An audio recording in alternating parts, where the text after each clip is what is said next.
J'aime bien vous faire ces petites vidéos sur des cas concrets que je rencontre simplement sur les alentours de ma ferme, pour exposer en fait qu'il ne s'agit pas d'être dans des expositions à forte pente, qu'il ne s'agit pas d'être dans des territoires où il va y avoir énormément d'eau ou des précipitations très intenses pour voir des dégâts apparaître. En fait, en fonction des itinéraires techniques qu'on va utiliser au sein du parcellaire et au sein de nos campagnes, nos saisons de campagne agricole, en fonction de la texture du sol qui est inhérente à la géologie, eh bien, on va voir se creuser très rapidement en fait des ravines avec des emportements de sol et donc d'éléments de fertilité qui vont faire défaut à la parcelle.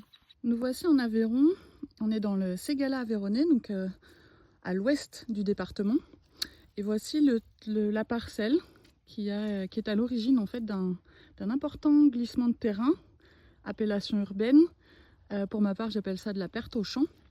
Et donc, pour vous montrer un petit peu le profil de la parcelle, qui a un relief assez doux, bordé en fait de haies, de bocages. Il y a quelques arbres, en fait, des chênes notamment, qui ont été laissés en cœur de parcelle. Et c'est une parcelle qui a été traitée au glyphosate puis labourée, suivie d'un semis. Voilà, les semis ont été terminés il y a 6 jours.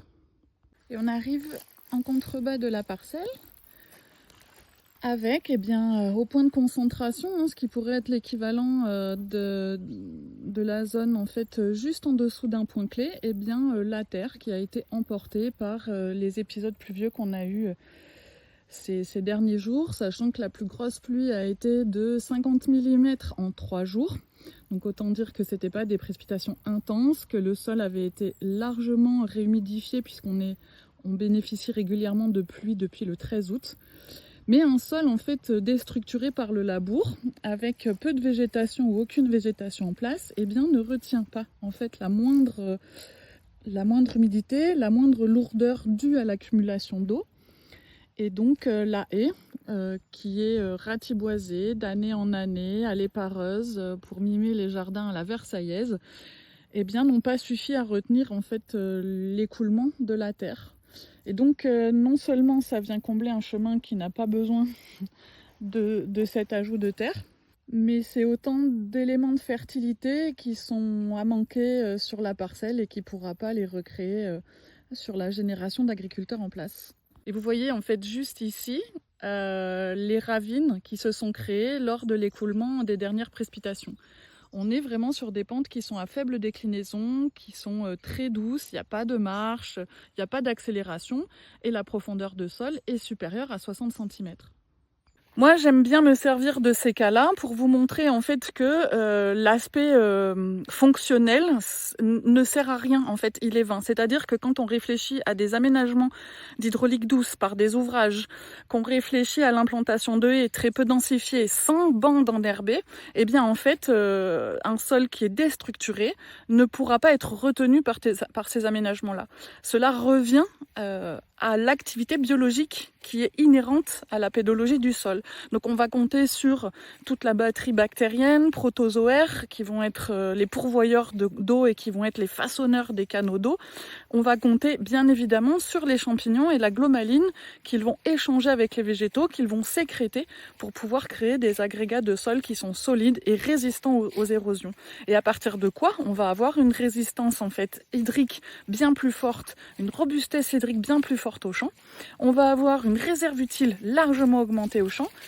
Et on pourra ensuite venir soutenir l'activité biologique par des aménagements structurels qui peuvent être l'aménagement de haies, qui peuvent être encore une fois des ouvrages d'hydraulique douce. Mais sans revisiter les itinéraires techniques, sans élever la biologie à notre service, ces aménagements ne sont qu'un pansement sur une hémorragie. Derrière moi, vous avez l'exemple parfait qui vient en fait appuyer mes propos. On est devant une parcelle qui a beaucoup plus de dénivelé, beaucoup plus de dévers de pente. Le relief en fait est bien plus accentué que sur la parcelle que je viens de vous présenter. Et pour autant, en fait, on ne voit pas de marque en fait d'érosion, on ne voit pas de ravine et les drains sont à sec. Pourquoi ? Simplement parce que cet agriculteur travaille beaucoup plus en jachère, c'est-à-dire qu'entre chaque rotation longue, il va intégrer une mise en jachère où il va inviter des bovins. Ce qui fait qu'en fait régulièrement la présence du bovin va réensemencer un micro-organisme efficient, c'est-à-dire nécessaire au sol, à la digestion et à l'intégration de la matière organique. Et le fait d'avoir laissé des résidus en fait racinaires de prairies qui sont très denses, qui sont très diversifiés, qui sont à des étages différents, avec des structures racinaires différentes, bénéficiant d'un faible labour, eh bien on bénéficie encore de l'activité biologique de l'assolement précédent et bénéfique pour l'assolement en cours, avec bien évidemment un léger labour pour déstructurer la prairie, sans glyphosate, ce qui fait que l'activité biologique n'a pas été éradiquée, et donc on a une meilleure résistance en fait à l'hydrique. Pour clôturer la vidéo, je vous emmène sur mon point de vue préféré, qui est un point de vue qui me recharge énormément, et on a une belle vue sur une partie des 1000 vallées qui sont la caractéristique du Ségala, pour clôturer en fait cette petite visite de champ. Et je pense que je vais nourrir de plus en plus ma chaîne avec ces applications et ces explications sur cas concrets.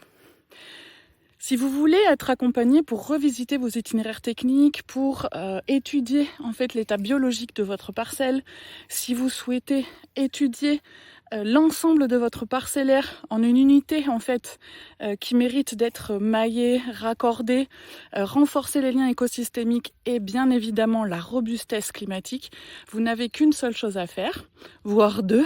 Vous procurez le livre Hydronomie, cultiver l'eau verte pour restaurer l'eau bleue, qui est en vente dans toutes les librairies depuis le 22 août et qui est un manuscrit de presque 400 pages dans lequel en fait je partage mes connaissances, mes retours d'expérience de 15 ans de terrain, des études que j'ai menées aussi sur le terrain en cas concret agricole, puisque je suis avant tout agricultrice.